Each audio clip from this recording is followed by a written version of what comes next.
Hello po mga kabihero, magandang umaga po. Nandito po ulit tayo sa farm. At tayo po ay nagbibisita. So ngayon po ay tinignan ko yung ating upo na nung last episode nga po ay pinakita ko sa inyo ay buko pa. So ngayon po ay harvest na. Kaya ako po ay tuwan-tuwa. Napakasarap po ang feelings pagka nga po yung itinanim ay namumunga na at maha-harvest na. Kaya ngayon po sa episode nating ito, ayun po, ipakikita ko po sa inyo ang ating upo na sa katunayan nga po ay may bunga na at ma-harvest na natin ngayon. So nakakatuwa po kahit nga po walang balag at pakalat lang po natin dito sa damuhan, ay siya po ay nagbibigay ng bunga. Kaya nakakatuwa po. Yan po, pakikita ko po sa inyo ang kanyang bunga. Atin pong haharbisin. Yan po ang kanyang bunga.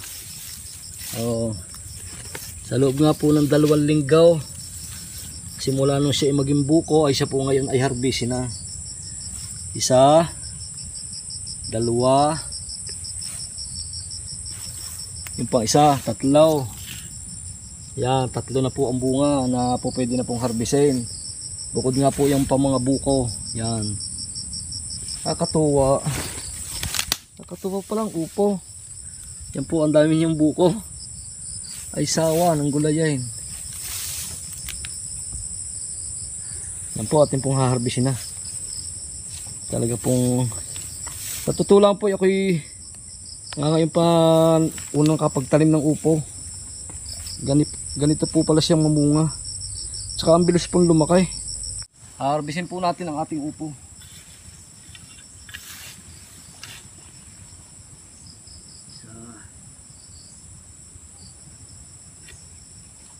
Yan po ang ating upo. Basta kung po'y talagang kamuraan, ito po ang talagang masarap gulayin. Ito po'y nalawak natin ng sardinas, pang ulam na. Isa. Isa.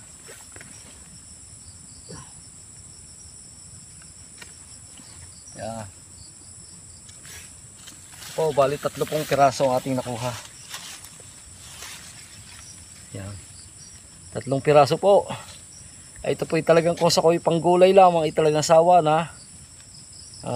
Hindi na tayo bibili ng upo na gulayin. Yun nga lang po, pagkakaiba ng may balag, maganda po ang kanyang balat, lahat po ay green. So pagka ganito pong nakalapat sa damuhan, medyo light green nga po yung ilalim dahil hindi nga po siya nasisikatan ng araw. So yun naman po, yun na rin ang lasa at ang sarap. Nakakatuwa, ako po tuwan-tuwa pagka po yung ating halaman ay namumunga tapos nakaka-harvest ka, ay digay, napakasarap po sa pakiramdam. Yan po, 3 piraso. Hanap po tayo at baka mayroon pa po daw. Tingnan po natin yung ibang puno. Paramihin pa po ay buko pa. So ito pong isang punong ito ang unang namunga. Yung pinakita ko po sa inyo nung huling video po natin na maliliit pa nga po siya. Parang kung ikukumpara po natin, gadaliri lang natin nun ay ngayon po ikabilis at siya po ay harvest na. Kaya po ganun pala kabilis ang paglaki ng upo. Within 2 weeks po simula nga po gantong kaliit ay ito na nga po ang kanyang laki ngayon. Na pwede na nga pong lutuin pang gulay. Kaya nakakatuwa po ay libre naman po ang ating gulay. Upong fresh na fresh galing sa farm. Talaga pong ako po tuwa-tuwa ngayon po ako nakapagpabunga ng gantong upo. Ayan. Kahit nga po lubog sa damo inabunga yun nga po mga buko pa di yung iba. Ay di atin pong babalikan pagkalipas nga po ng mga 2 linggo at sigurado pong igulayin na rin. Ayan po, naka 3 piraso po tayo.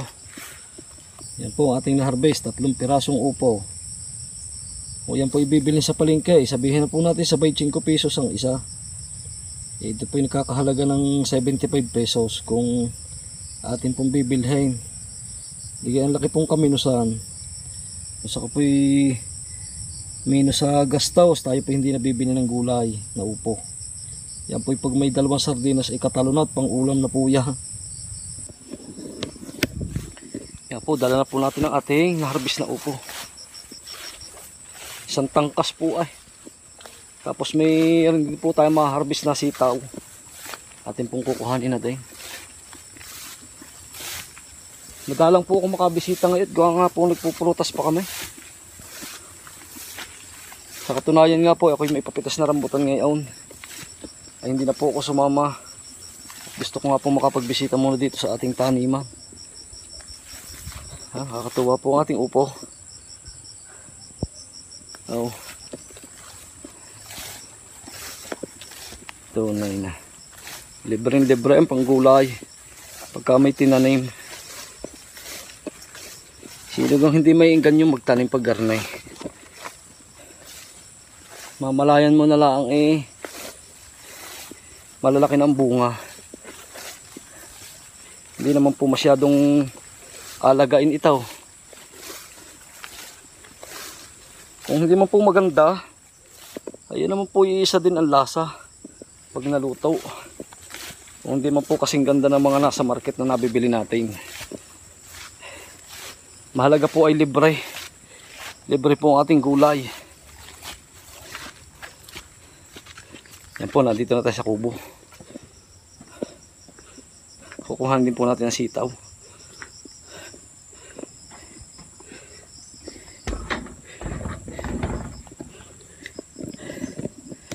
Ay, hingal ay. Galing po sa labak. Oh.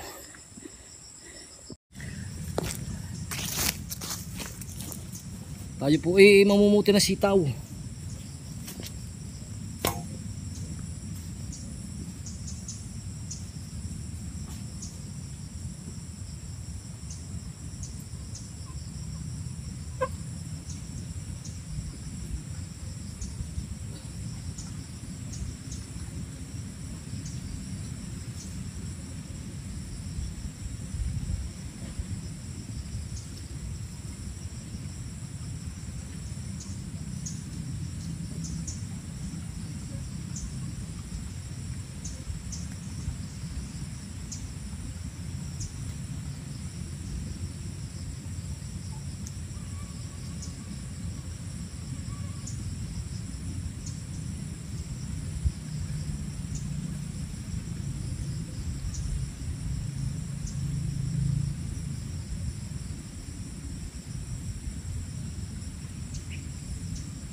Sitaw.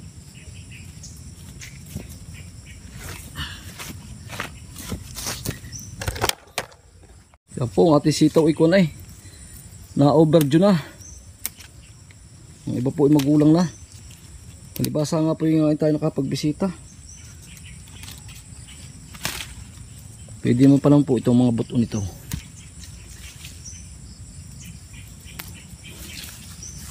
Sariling tanim anihin. At sayang, imbis na bibilhin, libre na. Yan, naglawit ang bunga. Ang iba ay gumulang na. Oh, naputol.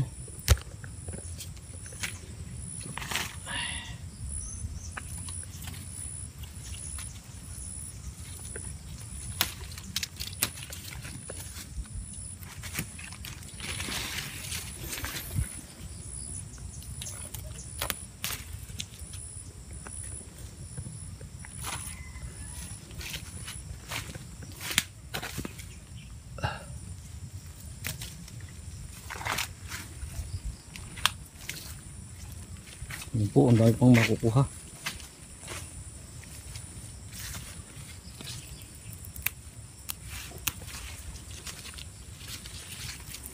Gumulang na iba.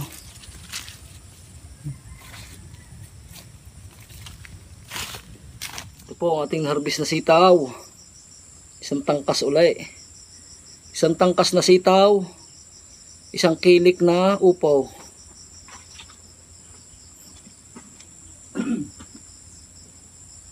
Green na green ang ating gulay. Wow. First harvest ng upo. Yan. Libre na ang gulay. Kabunga po ng ating papayang native. Yan. Sarap po yung pantinola.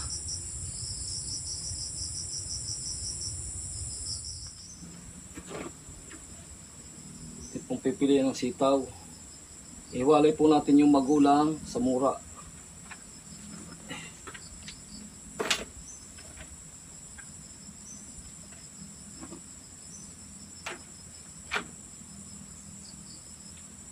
Libre ang gulay.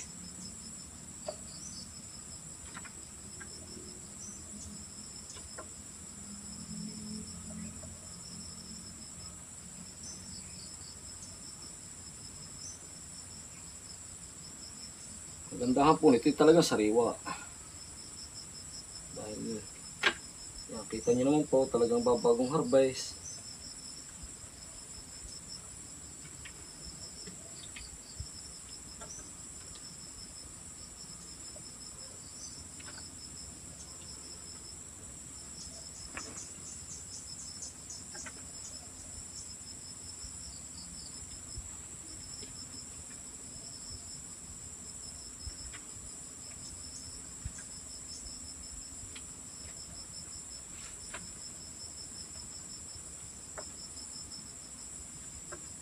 Kung hindi naman po kasing ganda ng ating nabibili sa market. Dahil ito po, kung tutuusin, ito po ay yung semi. Hindi po ito good. Pero kagandahan po nito ay libre na fresh pa. Kaya, malaki po ang advantage ng ika nga po ay may taniman tayo. Pagka nga po tayo mahilig magsuksok, di yun po ang kasabihan. Pag may sinuksok, may nadudukot.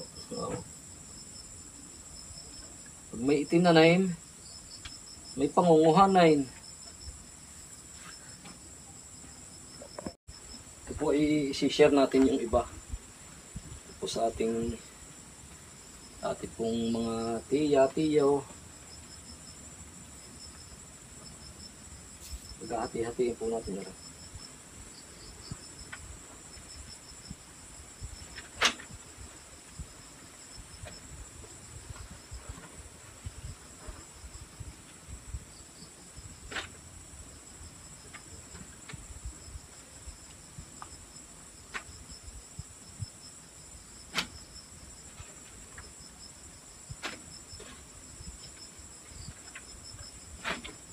Kung hawak nating upo, ito po talagang usokwan ay tamang-tama lang po ang gulang nito.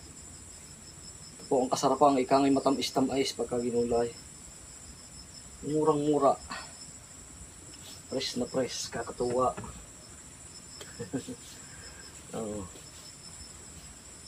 Pag napunasa, di kaganda din.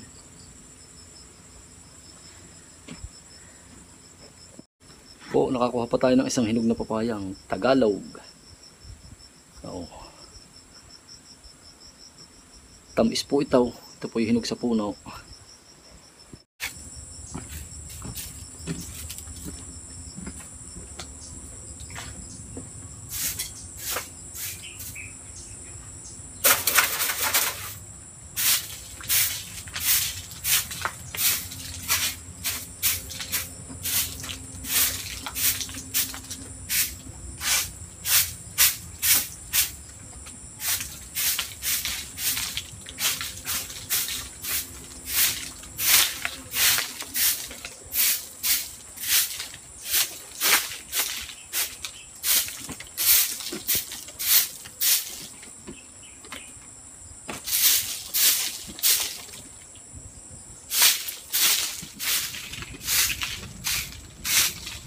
Nawalsan po natin. Ilang araw nga po hindi na pag-ulit dito.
natin sa bag.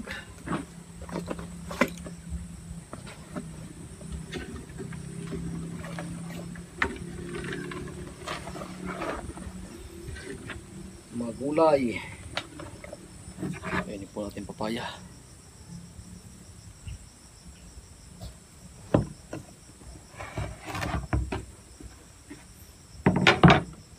Native papaya. Hinog.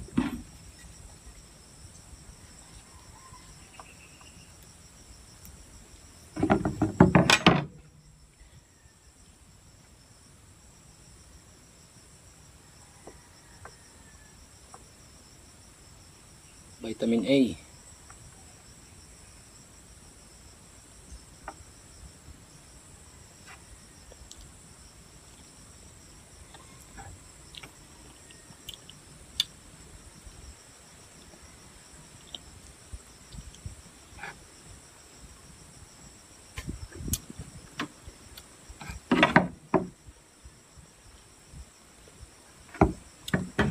Nulahan po natin ng ibon.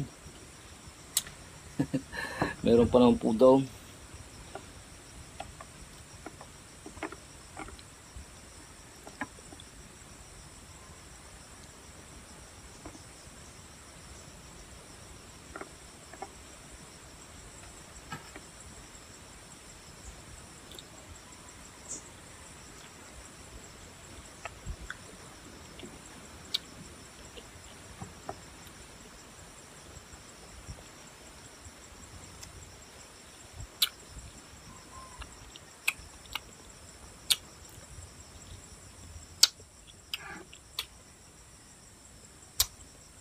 Tamais.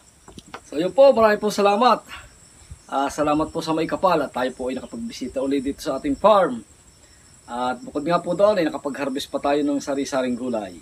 So hanggang dito na lang po. At sana po ay nagustuhan yung video natin ito. Maraming po salamat. God bless po at ingat po tayo lagi. Bye bye po.